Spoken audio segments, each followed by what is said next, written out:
Well, good morning, everybody. Welcome back to another episode of our podcast with Doug and Brad. We have a special guest here today, James Sullivan from Sullivan Tip Downs. Well, how's it going today? Pretty good. Good. Doug, how are you? Living the dream. We're growing ice.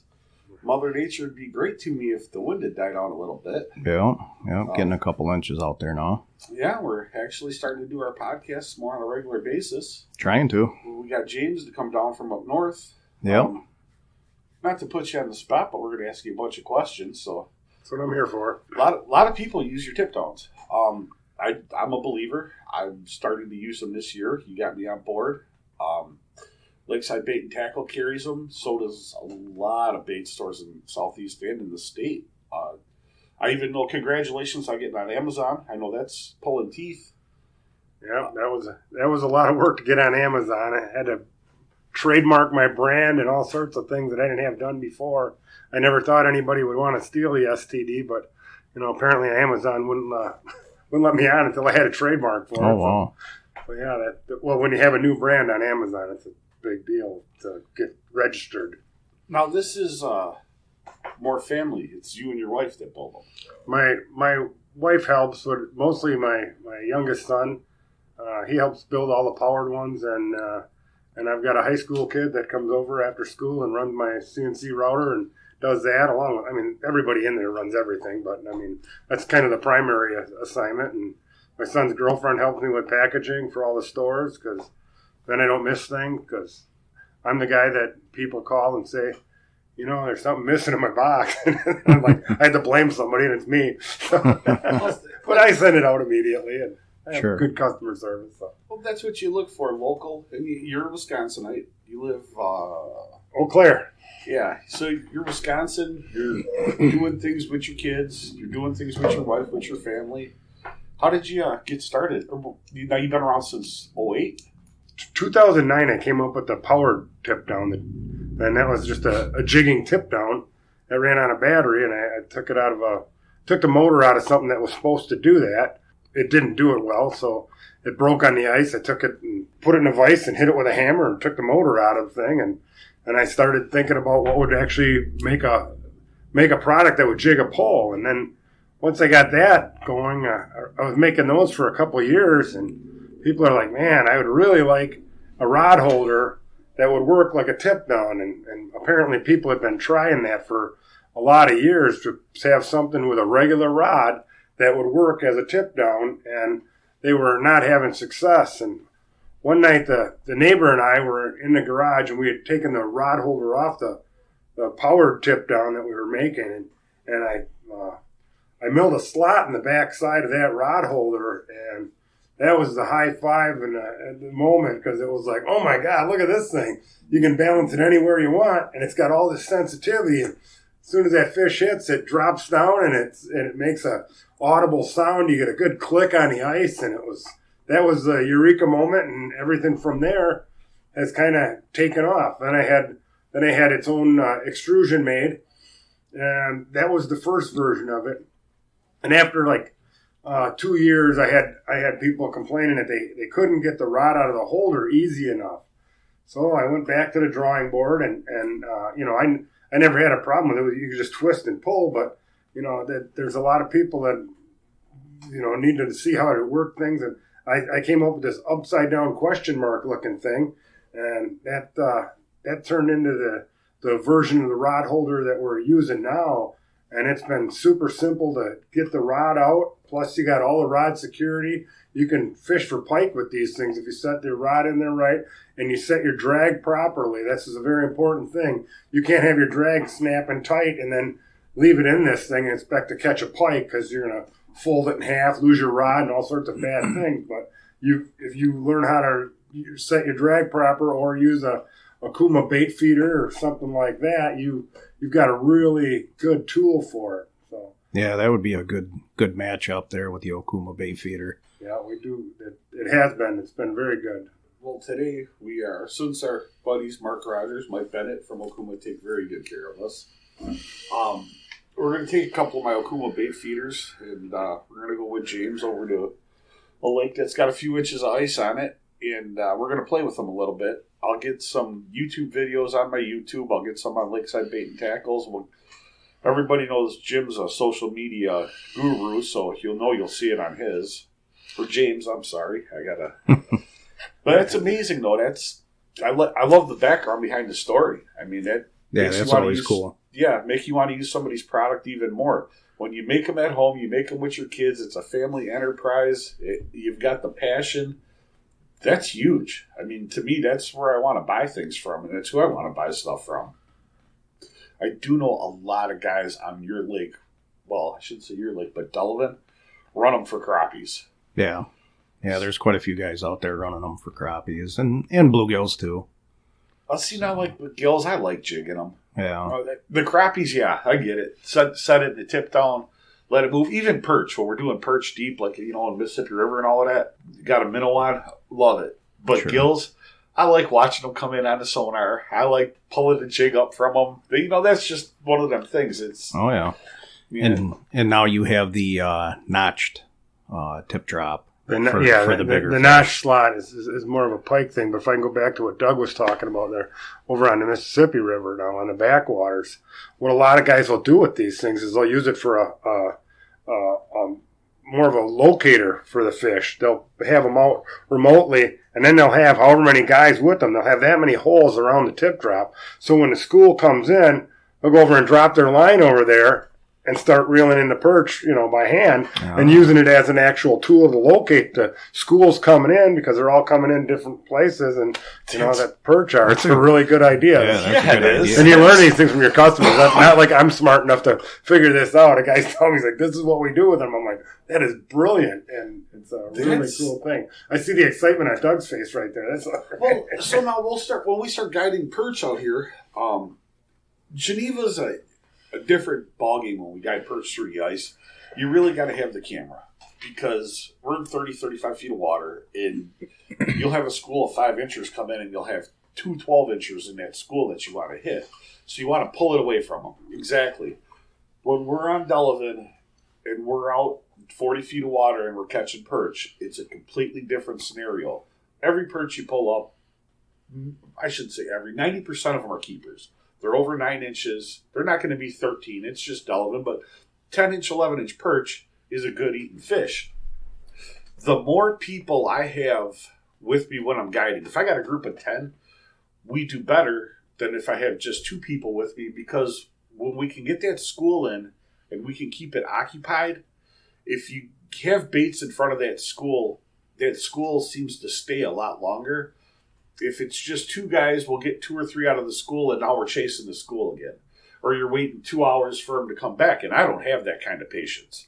We're standing there for 2 hours. I hate to say it, but I'm going to drink a bottle of Crown to calm my nerves. Well, because I got to calm down a little bit, because I'm going to be like, what the heck? And I go into panic mode, because I want to make sure, people spend a lot of money to be on the ice with me. People spend a lot of money to fish with me. I want them to have the best time that I could possibly give them. And I want them to have the best memories, the best experience. So now what you just said to me was, when I got the group of 3 or 4, so 4 guys, each one of us has got a jig pole, that means I could still set 9 tip downs. So now I start running them in a grid pattern. Okay, that one went down. Let's drill 10 holes over there. Now we're into school, we get a few. Next one goes down, we're into school, we get a few. Whoever came up with that, it's so simple, basic. But, man, that's great. That's a great idea.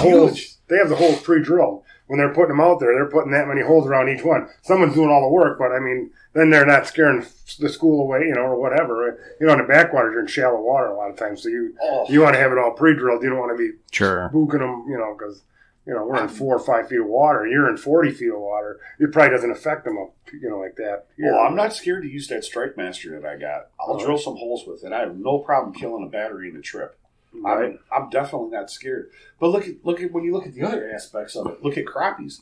So you got suspended crappies in 16 feet of water, and we're getting them 6 feet down. School comes in, we pick up 4 or 5 schools gone. Now we're not in a boat. I can't shoot them with side imaging. I don't know where they went. We wait for them. As a rule, we wait for them to come back. So we start hole hopping until we find them again. I just took a lot of that hole hopping out of the equation. Yep. they're not there, or that tip down would have went. They're not there because that tip down would have went. That's huge. Whoever did that, tell them thank you. It is. It's an awesome technique. And like I said, I didn't think of it. It was one of my customers. Like, wow, great. I think Steve Squires actually told me about it. But, thanks, Steve. He's a fisherman up in Chautauqua, I know, and he fishes the river a lot. That's huge. I mean, that's literally huge because a lot of, except for gills, we don't chase so much, but we do crappies, we do perch especially, we chase. You know, you're out there with us. We're chasing. That's awesome. Oh, yeah. I love chasing perch. Well, we could take some of the chase out of the equation. My favorite thing to target is perch. I just love perch fishing. And like you say, with the camera, you can do a lot of the things, but I just love perch. I love the flavor of perch. And that's why I fish, perch. Yep, my favorite eating fish. Definitely. I've caught muskie before, but I've never been aiming for muskie, so I'd really like to get out there and get on a muskie thing with you in the summertime or in this fall. That's what you got to do. But one thing we don't do is once that water gets above 70, I won't chase them. Geneva's our primary lake, Geneva, Pewaukee. The water gets warm, it's hard on the fish, and for me, there's so many other fish we can go catch. Come October 1st, we'll pop you one. We'll get you a world-class fish. That'd be awesome. I love it. It's, years ago when I grew up, my dad was always a panfish guy. We never chased big fish, But then you're a kid, so they're catching panfish and you're setting tip-ups everywhere because you want to get something big. But remember, this was 46, so this is 35, 38 years ago. We used to go on Alaska, and you used to be able to have like 50 panfish per guy. So we'd get these big crappies. Well, they'd catch a couple bass, and they'd throw them on the ice till they froze. They'd stick them in the side of the bucket. Then they put their panfish in the bucket. Well, now you can stack that many more because your bucket's like 8 inches higher. I'll never forget being a kid carrying one of them buckets back to the car, I was the four-wheeler. 2 feet of ice, I was the auger, the spud bar. Oh, yeah. There's a lot of things I remember, but, man, it's just huge. I'm ready. But muskies, I got into them, oh, God, this should have been about 10 years ago, 12 years ago. Good friend of mine, Dr. Coquette, we got to go catch one. I'm like, whatever. Got with Mark Krampatovich out on Pewaukee. It was cold. Doc had something to do. We fished for about 4 hours, and Mark says, hey, having a good time, man. You want to stay with me the rest of the day? And I had nothing to do. It's about 4 o'clock. It was starting to get dark. It's November. Slip bobber goes down. He says, wind it up. When you feel it, smoke it. I set the hook, and I never had a pole actually pull back on me like that. I watched her come past the boat at 40 miles an hour a couple times, and I'll be honest, I understand why some of my customers freak out, because I freaked out. Yeah. You were hooked right there. Oh, they talk about the government has all these groups for help, like for heroin addicts and meth addicts. And sitting there, and I'm cleaning my tackle room the other day. I told my brother, I said, I told my youngest daughter, I said, if something happens to me, you're going to need to come over. Because I'm going to have to show you actually how much musky stuff we have and what it's worth. There's house payments sitting there. Oh, yeah. And the worst thing is, man, if you got something that's working, I'll buy it right now. I don't care. It's December, and I'll still buy it to use it next fall. Sure. Because there's just nothing.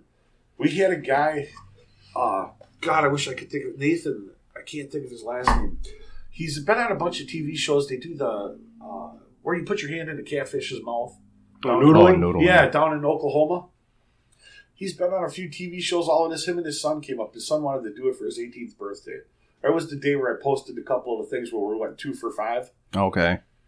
The end of the day, his son had got one finally. End of the day, it was finally his turn. He hooked into a 46, 47. I forgot what it was. Got behind the boat that came out of the water. And once we got it in the net, we were talking. He said, I've never in my life seen a 4-foot fish get eye level with me. I was like, yeah, it kind of messes you up. I mean, everything you've always been taught, keep it tight, keep it up in the air. A lot of that goes out the window when you see a 40-pound, 4-foot fish get or 32-pound, 4-foot fish gets eye level with you. That's a game changer. Oh, yeah. How exciting. We can run 3 trips a day, 7 days a week, which we do. And I go home and I'm tired. Every night you've been home 11 o'clock, 12 o'clock. By the time you put away, you're back up at 4:30 to get to Lakeside by 5:30 so I get on the water.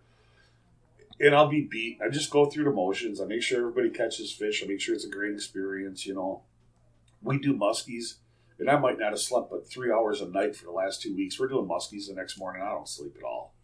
Every time. It's just makes me crazy. And the worst part is 99% of your muskie fishing sucks. It's that 1% where you just get that hit. You watch him roll in the water. You watch her roll in the water. And, I don't know. The passion is just, if I could guide them all year, I probably would. I just know better. It's not worth hurting them. I had one 2 years ago, 3 years ago, and I've been guiding them now for about 8 years. We're still on our fishing half trip average. We run our muskies in 6-hour trips. It was over by Bigfoot, throwing a super shad.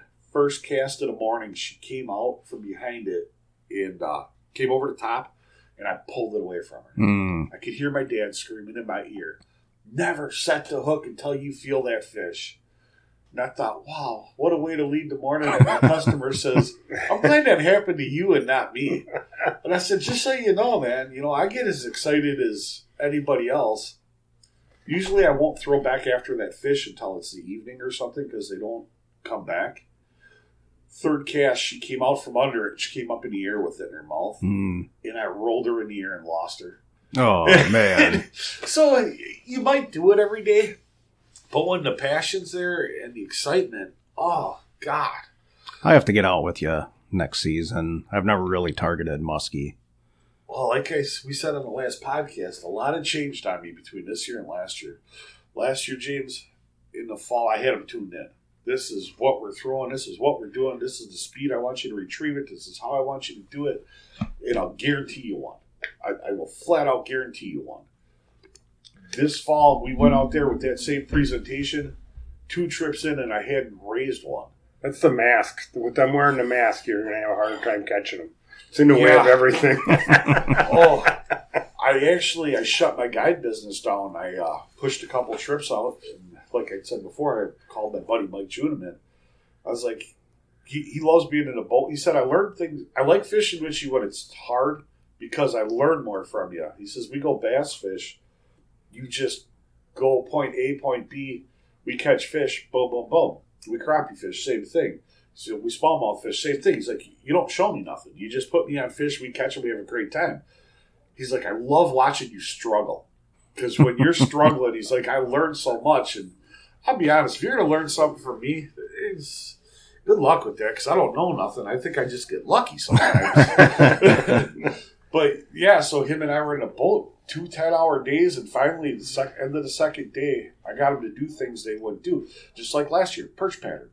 Anything perch pattern, they were coming to the boat. Didn't matter what it was. As long as it was perch pattern and it was big, they wanted it. God, I can't think of the name of the lure from him out here that we throw all the time. The Poseidon. White Poseidon, clear Poseidon. Non-stop, guaranteed. 3 cranks, let it hit. 3 cranks, let it hit. You're going to get one. Guaranteed. This fall, nothing. And so now I'm back to having, I kind of took everything that I'd had in 3 boxes and I accumulated it into one. This is what we're throwing today. And this is what we're going to do. We're going to work these lures hard. I tie up 6 musky rods, 10 casts with this, 10 casts with this, 10 casts with this. I did that for 2 full days, for 20 hours. I couldn't lift my shoulders.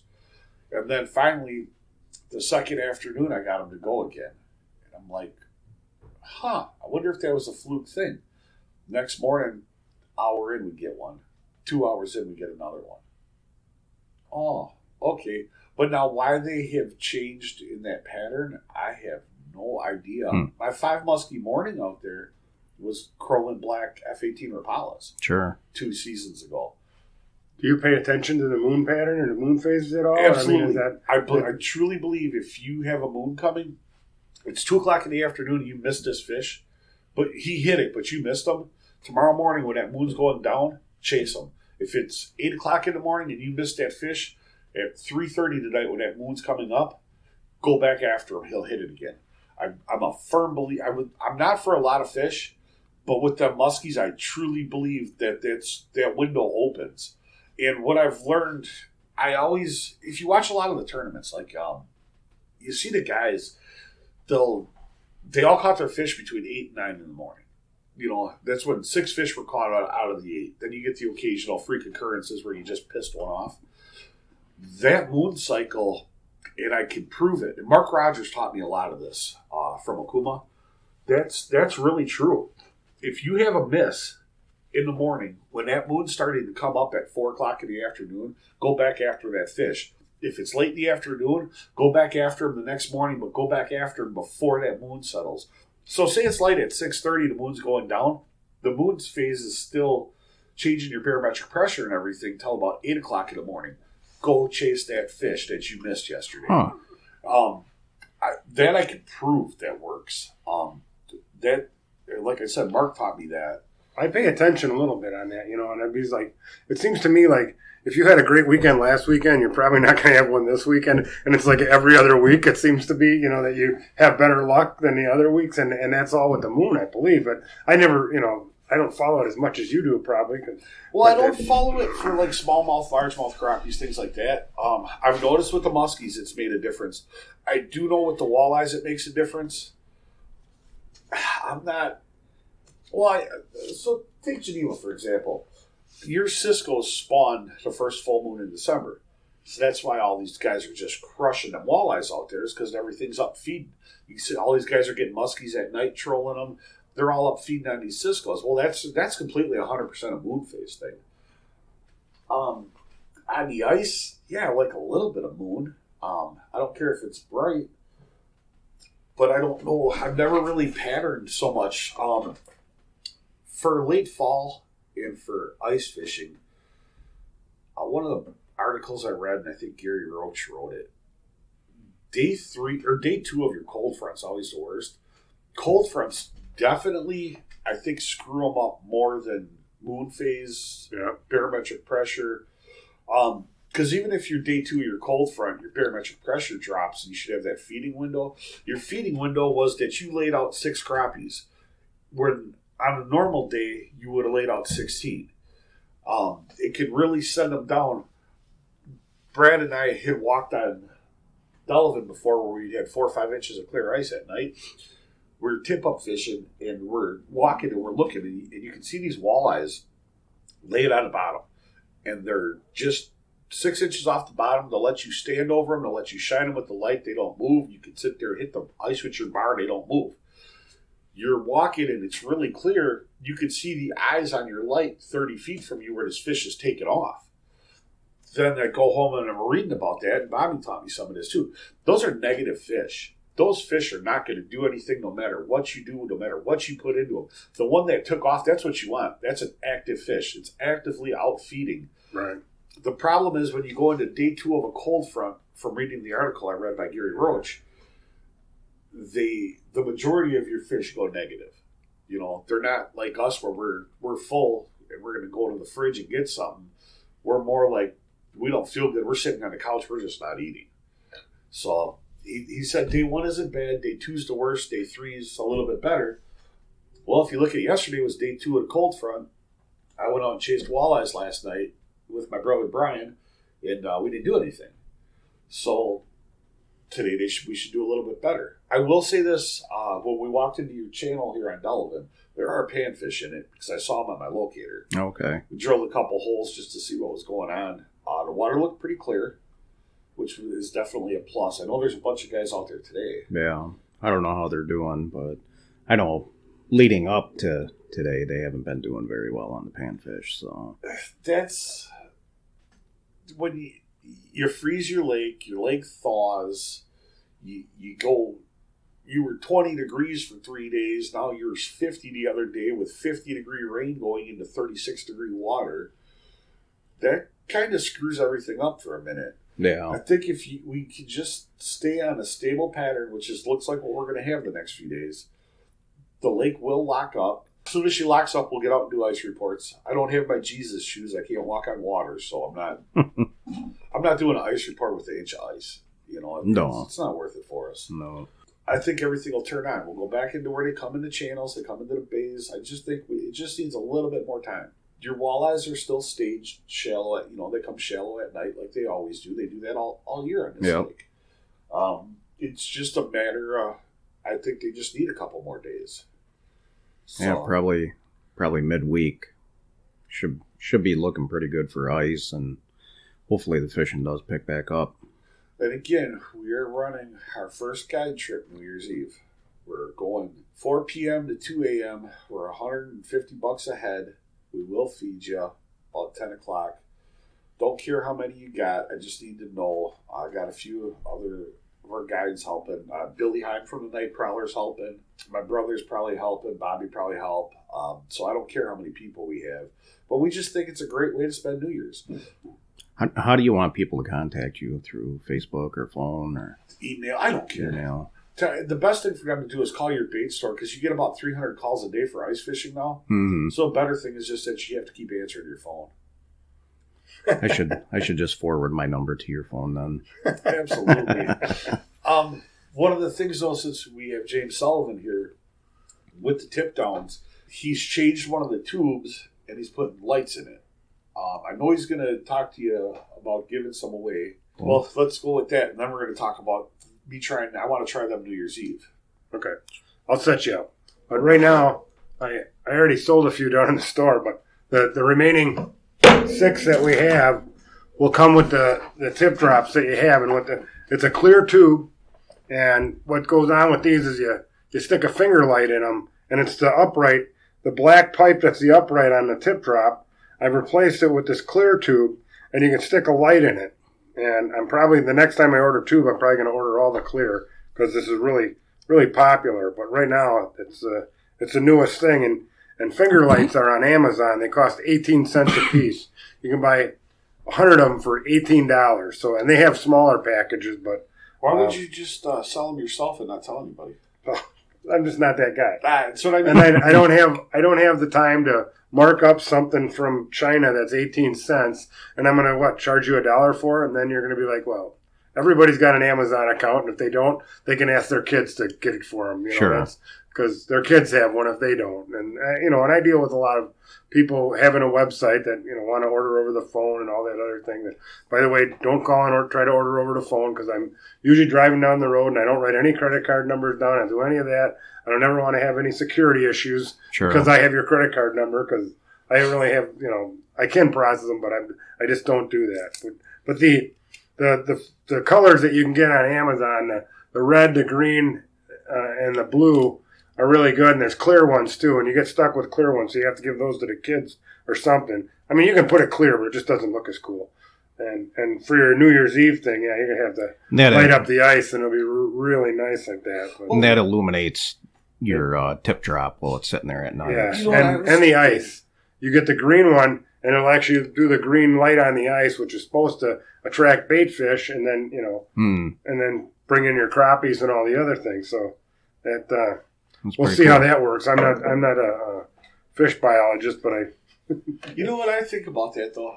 And I know I look at fishing different than everybody else. So say I'm running suckers, and I'm running shiners, and I'm running large fatheads. I got 3 of them with green. I know them are suckers, because after I do it a dozen times, I'll always associate it. Then I got 3 of them that are red, and I'm running those with shiner. Because a lot of times we run 4 or 5 different baits for the walleyes until we figure out what they want, and then we change to all of it. Well, now I got them color coded. Oh, nice. There you go. Well, if you think about it, so I ran suckers on my red ones. I ran shiners on my green ones. On my clear runs, I ran large fatheads. You know what to rebait. Exactly, because when you set out 21 tip-ups and you think, okay, well, I don't want to set this whole row with one thing, you forget, man, what did I put on that one? Especially if the bait's gone, yeah. Right. Yeah. No, that's what I'm saying. I think that if you look at it as the aspect of being a guide, that's huge. Yeah. But again, see how Jim won't sell them privately? That's what I mean. Family-run American business. I'm so glad to be part of your company. It's just it's a hard thing. I'm so small that I do all the shipping. I have a full-time job, and ice fishing is not probably going to get me to be able to quit my job. When I retire, it'll be a nice supplement. Right. But for right now, it's not it's everything's made in the USA on these tip drops. I mean, I work as the tool maker at an extrusion plant in Cadott, Wisconsin at SFR. I designed and built the tools because I'm the tool maker there. And then we run them on the extrusion lines there. And so, I mean, the tip drop is completely American made except for the hardware that I buy from McMaster, which never tells you what country it's from, but it's all stainless hardware. It's pretty cool, because most companies now are just getting everything from overseas. So yeah, and even with the bring back all the stuff to America thing, it's a lot of companies just ignore that and just sell Chinese things. But my dad was a union man, and I just have always been that buy American, and that's Sure. the only way you can do anything if you want to keep the country going. But anyways, and then besides the tubes, we started earlier about the notch slot tip drops, and the notch slot.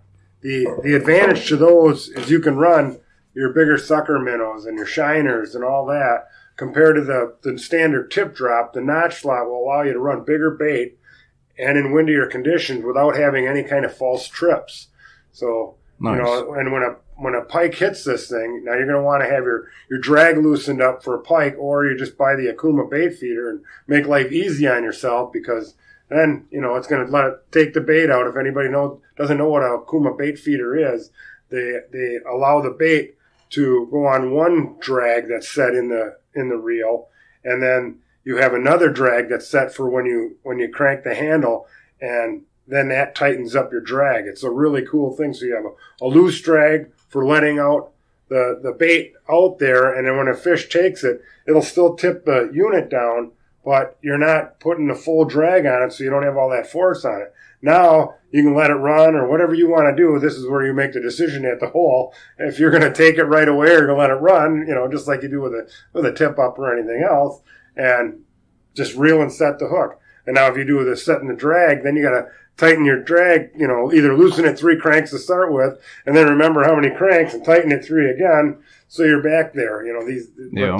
But the notch slot will allow you to run bigger bait and windy conditions, and it's been a big addition to our lineup, because the pike guys love these things, and then that unit comes with a 6-inch extension included with it, so that changes the price. It's like $5 difference for the normal tip drop, but you get the taller tube and then that. So that extension is so you can run longer rods? Yes. Yeah. Just so you don't break your tip on the hole, because you want to have that. You want to look at it, and you want to have, so when it tilts down, the rod ends up right above the hole, or even sometimes they go into the hole, but you don't want to hit in the edge of the ice, because it'll snap it if you get at that short end where it's strong enough that it will break because of the ice. So that's where the taller extension comes in to help you with that. What length rods can you run with that then? It's like 28 on the standard tip drop, and then over 28, I think they're like 36 or something like that. I think there's guys running 40-inch rods on the 6-inch extension. Have you seen them yet with all the slots though? I haven't seen them yet. Oh, you're selling them in your, don't open something you got in your store, but I got mine with me, and I also got my shotgun case full of walleye rods. So I had them in my living room, and the Seamar bait feeders are a little bit heavy, so I thought that might be an issue, but it's not at all. So I took a 27-inch beaver dam rod, I took a 27-inch Frable rod, I took a 30-incher, I took a shorter one. All you do is, the way he's got a slot, there's a screw that sits there. You just pick it up, move it over one slot. Oh, that's pretty nice. Until that thing balances. Then I had the lights on them.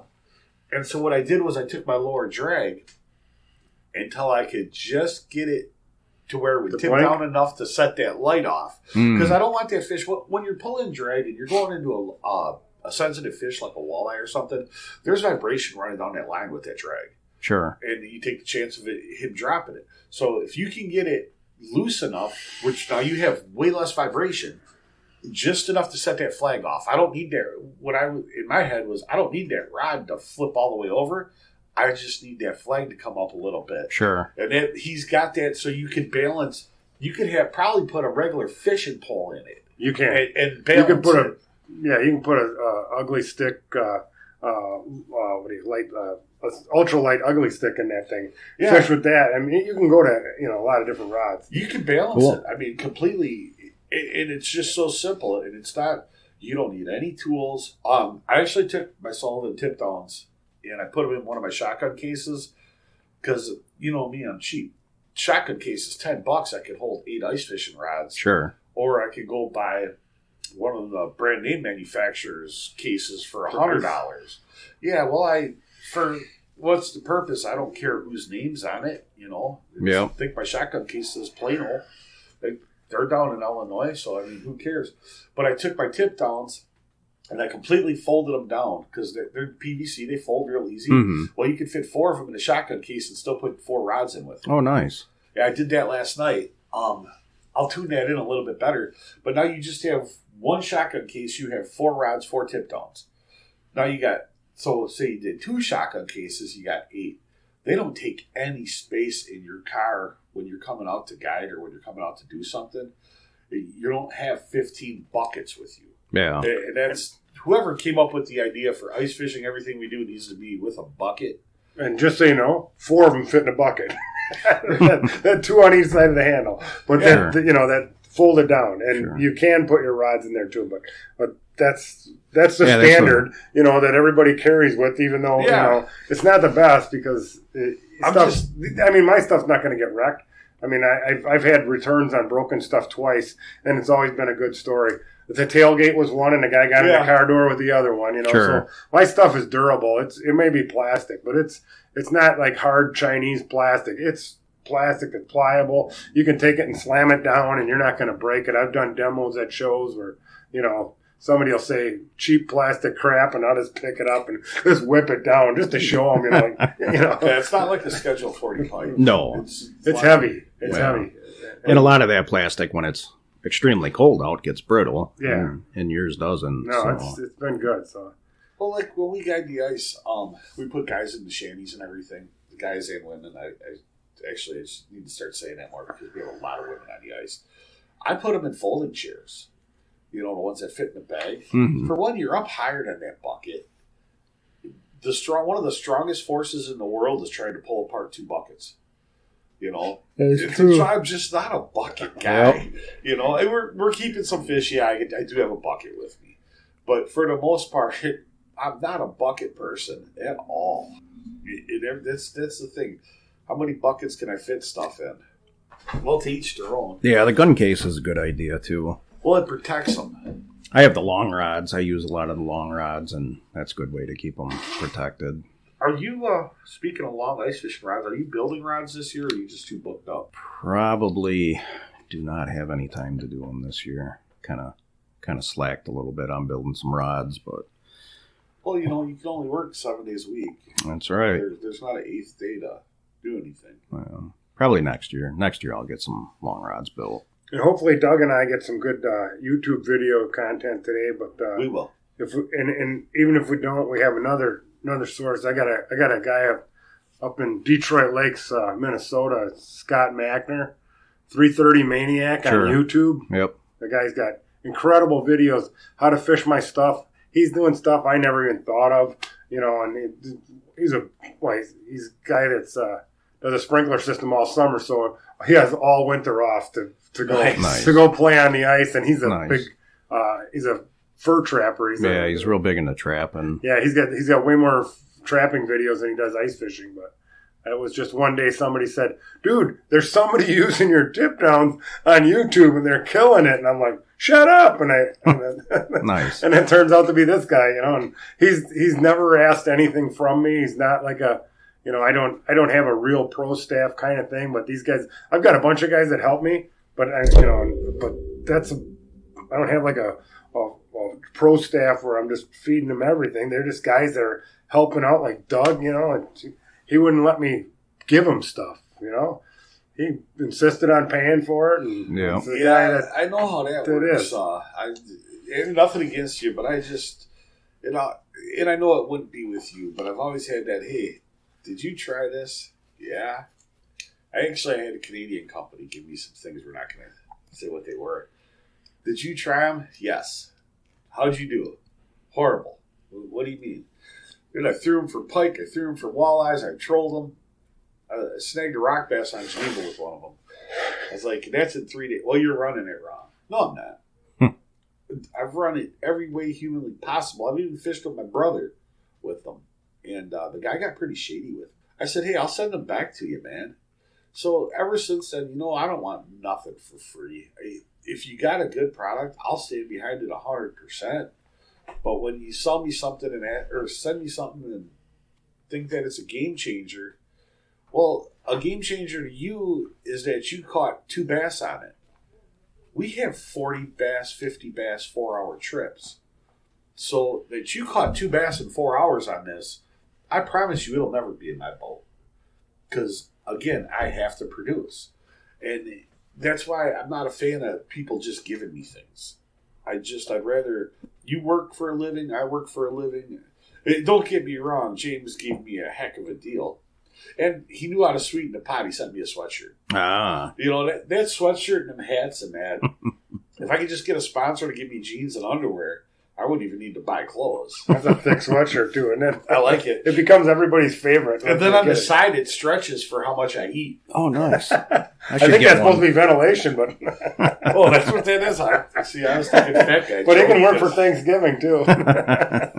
Yeah, it's one of the things I'm learning. I don't need a holiday to eat. It's just a 7-day-a-week thing. No Speaking of eating, we should shut this down. We should go do some fishing with James. And we should stop and introduce James to our buddy Leon Davis at Aldi's Barbecue today. There you go. I love that place. Yeah, absolutely. Go get some Leon barbecue. Takes very, very good care of me. He does a lot of things for the Band of Blue charity for me, with me. He does a lot of things for me. When we run really big trips, he's the one that caters them. He's just phenomenal. He's just one of the best guys you can meet. Good food, too. I got to eat there. I celebrated the day I was supposed to be getting in Gander at LEDs with my buddy Mike Strasser and my son, who lives in East Troy, at that place. And I bought those guys lunch. And then I never got anything in Gander because they went bankrupt again. But I told them both they owed me lunch. Well, I heard the other one of the big stores, Sportsman's Warehouse just got bought by Bass Pro. Yeah. We're going to get to the point. It's going to be like the 2 guys and that'll be it. And I'm selling stuff. Right. No, for local guys, that's horrible. Yeah, support your local shops. Yeah, definitely. You see me post it. You see me report on it. You see me tag myself in all the time. What else can I say? The part I don't get, and I'm not putting anybody down at all. When you go into Bass Pro, you go into... what's that store up here, the orange one? Fleet Farm. Mm-hmm. You got this kid that's making $8 an hour, and you ask him for something, and he tells you this is what you need. Well, my boat was in the water 300 times this year. 300 paying trips out of that boat. I cannot tell you how many times I'm going to do ice. I can tell you right now I have 21 or 22 ice trips that are on my calendar for January and February. When I come here in the morning, and I talk to your dad or talk to Tony or talk to your sister or see you, whatever, good morning. I go fish. When I come in the next day, you ask me, how did you do it? This is how I did. Where were you? And I get you pretty close to where I was. What were you using? I want the coordinates. Right. What was I using? Well, a lot of times, unless it's something I'm really passionate about and I got a guide for the next 5-6 days, I tell you. You fish. Your dad fishes. Tony that works for you is fishing tonight. Your sister's husband fishes. All your nephews that work here fish. Dave Dewey's kid works for you. Dave Dewey's been a guide out here for 30 years. Yep. When somebody comes into your store, you have reliable information. This is what we're doing. This is what we've been using. This has been what works best. And the best part of the whole scenario, when you go to Walmart to buy a Rapala or a flicker minnow, your store is cheaper. When you go into the Farm and Fleet, your store is cheaper. Mm-hmm. A lot of things Bass Pro sells, you are cheaper on. Maybe a couple big ticket items you're not. But you can't have anybody that knows anything about business spend $5 more to buy it local, because when you have a problem, you'll do whatever you can to help them. But you can't have $3 million. You can't order $30 million worth of shanties at one time. Right. Your Striker ice armor suits, or whatever the Striker suits are called, you are cheaper than anywhere online with them. Sure. And in your store, a guy can come try them on. Yeah. Hey, that didn't fit. No problem. I'll order you something different. If you didn't like this, I'll get some of these. Anything that you don't have is here the following Thursday. Whether it comes from sports or the Crick Place or whoever it comes from, Great Lakes Tackle, it's here the following week. Yeah. So, and like I've said before, too, is... You deliver to somebody's house. Yeah. What? Yeah, we can ship and all that, too. That's not a problem. You support the Boy Scouts. Yeah. You support my ice fishing team. You support the DNR events. When you look at Amazon, Amazon doesn't do anything for me for my ice fishing team. 40-some kids. They don't do anything. There's nothing against them, but they don't do anything. Bass Pro, Cabela's, things like that. Only way they'll help any of my kids' teams is if my kids are on top of everything. Well, there's 100+ teams in the state. You take somebody like James, local guy, in my shop, in my basement. I can't make a living on it, but I do it.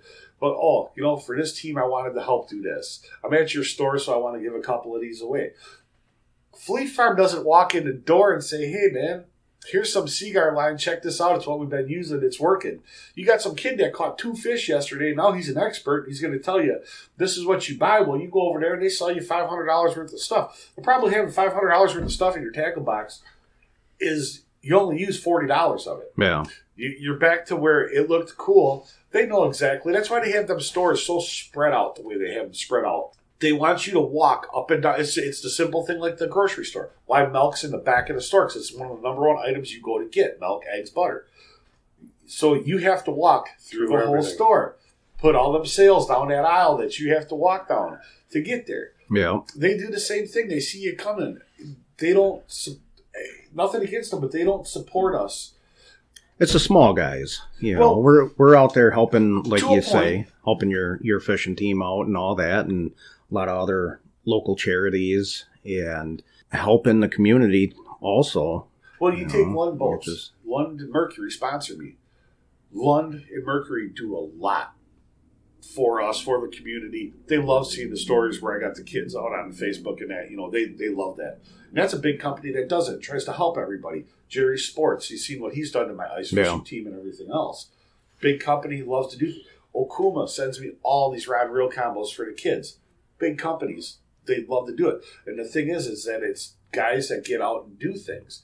It's not the guy that filled out the application that makes $8 an hour that's playing video games in his mom's basement all day that goes to work for an hour, I've mentioned it many times before. We are geared up for the local lakes around here, Delavan, Geneva. We have the tackle that you want to use. We're not just a broad line of tackle for the whole state or whatever. We have the stuff. We built our store from what customers have recommended to us. Hey, can you get this? This is working for me. And, that's how we built up a pretty large inventory, is from the customers. And, we've refined it a little bit here and there. But a lot of stuff that we have in our store is what you want to use on these lakes. You take the Fleet Farms, you take the Bass Pros, the Cabela's, and I'm not putting them down. There's a reason why they're as big as they are. They somewhere they knew what the hell they were doing. Part of what they knew where the heck they were doing was 30% of their tackles give me stuff. Mm-hmm. Stuff you would never have. But the guy sees it in the bargain bin. When you go in your store, or, you can go in your store, you can go in some of the other bait stores, 95% of what you have is actual. Right. We will use this. This does have, today this is going to work. You got 5% gimmicky stuff. That's just the way it is, because some things we thought were going to work at one time when they were a brand new product, and you bought them and you thought, man, this is going to be great. Then you get out there and you say, damn, what was I thinking? And then you're back to the original. Yeah. But... And a lot of stuff that I've ordered for you, the next day you come in, it's on the shelf, and you're like, hey, man, what the heck? Yeah. It's all secrets. So Doug's helped put a lot of product in the store, too. So yeah, I hate it when you do that. and well, as a small manufacturer, that's the other thing is trying to get into those big box stores. You got to go through distribution. Yeah. And then once you're at distribution, there goes the price of the product. You know? Yeah. And then that's why everybody makes everything in China, because you have to be at a certain level. And that's why I don't get into the big stores. Now Sure. I'm in the bait shops. I'm in a lot of Ace Hardwares. I'm in all sorts of places, but and they aren't helping the local veterans groups or all the other stuff that we do, and the local fisheries. You know, we get the prizes out for those guys, and you know, and some of it's all different organizations. Some of them run and buy things, other ones want donations, and no matter what, I'm give them a hell of a deal, or they're getting free stuff out of me, and it's just a constant. It's constantly helping each other. Yeah. All the small businesses and that like that. I appreciate you carrying my products. Yeah. And I'm sure you found like guys like myself that own bait shops and tackle shops have reached out to you to carry their product. Right. It's like, hey, James, I want to sell the STD in my shop here, and you get me all set up. You don't have to go out and try to not necessarily beg these companies to carry your product, but like the big stores, like you're saying, it's a big process, and you got to drop your prices and stuff like that for them to accommodate them, where we're helping you out more. And I feel that a small business like myself helps out the small manufacturer more than a big corporation. Right, because they're going to they want another 40% before it gets to your level then if it goes to distribution. So it's very difficult. So, but like I said earlier, we're going to do the next 6 tip traps you sell in your store are going to come with 2 finger lights and a clear tube. Nice. At the same price. So you're going to have a little giveaway kind of deal with the things. And I'll leave that here with an explanation of what's going on so Tony and your dad all know. And we'll cool. Appreciate that. They're really cool. They illuminate the ice really nice. So nice. Let's close her down. Well, thanks for stopping out today, James, and had a good time talking to you. Absolutely. Yeah. Thanks for having me. Yeah. Appreciate it. Now we're going to go catch some fish. Sweet. All right. Appreciate you, Brad. Have a good Saturday. See you guys later. Thanks.